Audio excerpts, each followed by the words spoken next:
இப்போது புதிய அறிமுகம் ஆச்சி ஹோட்டல் சாம்பார் 50 கிராம் ரூபாய் 20 மட்டுமே. திமுக கூட்டணியில காங்கிரஸ் கட்சிக்கு எத்தனை தொகுதிகள் ஒதுக்கீடு செய்யப்படும்? தற்பொழுது எழுந்திருக்கக்கூடிய பிரதான கேள்வி இதுதான். இது பற்றி நம்மிடையே பேசுவதற்காக இணைகிறார் மூத்த பத்திரிகையாளர் திரு சுபேர். அவரிடம் பேசுவோம். இணைப்பில் வந்தமைக்கு மிக்க நன்றி. நேற்றுக்கு கிட்டத்தட்ட ஒரு 45 நிமிடங்கள் முதலமைச்சரை சந்தித்து பேசியிருக்கிறார் திரு கே சி வேணுகோபால்.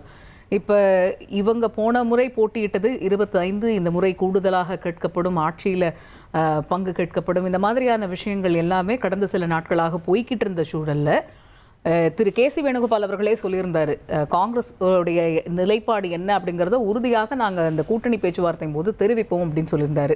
அதுக்கேற்ற மாதிரி தான் ஒரு 45 நிமிடங்கள் இந்த சந்திப்பு நடந்திருக்கு. இந்த சந்திப்புக்கு பிறகு இது இப்போ என்ன ஒரு முடிவு எட்டப்பட்டிருக்கும் அப்படின்னு நீங்கள் நினைக்கிறீங்க? இல்ல, இப்ப சுமூகமான முடிவு தான் எட்டப்பட்டிருக்கும். தொகுதிகள், சில தொகுதிகளை எந்தெந்த தொகுதிகள் அப்படிங்கிறத லிஸ்டும் அவங்க கொடுத்துருக்கிறதாக ஒரு தகவல் சொல்றாங்க. 27 பிளஸ் ராஜ்யசபா, அந்த ஒரு ராஜ்யசபாங்கிறது அடுத்த டைம்ல தர்றதாக ஒரு பேச்சு. மற்றபடி எந்த பிரச்சனையெல்லாம் சுமூகமாக தான் போயிருக்கு. அந்த எந்தெந்த தொகுதிகளுக்கான பட்டியலை கொடுத்துருக்குறாங்க.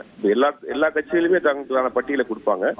அதே மாதிரி காங்கிரஸ் கட்சி தன்னுடைய தொகுதிக்கான பட்டியலை கொடுத்துருக்குறாங்க. அது ரெண்டாவது அடுத்த கட்டமான பேச்சுவார்த்தையில் அது இறுதி செய்யப்படும். மற்றபடி எந்த பிரச்சனையும் சுமூகமாக தான் அது பேச்சுவார்த்தை போயிருக்கு. இப்போ அது 25லேருந்து 27 அப்படிங்கிறதுக்கு வந்து காங்கிரஸ் கட்சி அவங்க உடன்படுறாங்க அப்படின்னு தான் நம்ம இதை புரிஞ்சுக்கணுமா? இல்ல, உடன்பட்டதுனால தான் நான் தொழில் லிஸ்டே கொடுத்துருக்குறாங்க. ஆட்சி அதிகாரத்தில் பங்குங்கிற அந்த கோஷத்தை விட்டு இறங்கி இருக்கிறாங்க. இவங்களும் அதிகப்படியான சீட்டுங்கிறது 2 ஏற்றி கொடுத்துருக்குறாங்க.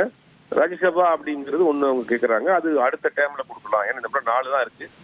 இவங்களுக்கு சில கட்சிகளுக்கு கொடுக்க வேண்டிய சூழல் இருக்கிறதுனால அடுத்த டைம்ல அவங்களுக்கு தர்றோம் அப்படிங்கிற மாதிரி சொல்லியிருக்காங்க. ஆல்மோஸ்ட் அதெல்லாம் பேசி முடிச்சதுக்கு பிறகுதான் அவர் சந்திப்பே நடந்திருக்கு. இப்ப தொகுதிக்கான பட்டியல் கொடுத்துருக்காங்க. அது ஆல்ரெடி போன முறை நின்று தொகுதியில கேட்கறாங்களா இல்லையா, புதிய தொகுதியில் கேட்கறாங்களா, திமுக தொகுதியில் கேட்கறாங்களா, அடுத்தடுத்து சுற்று பேச்சுவார்த்தையா தான் தெரியாது. இப்போது புதிய அறிமுகம் ஆச்சி ஹோட்டல் சாம்பார் 50 கிராம் ரூபாய் 20 மட்டுமே.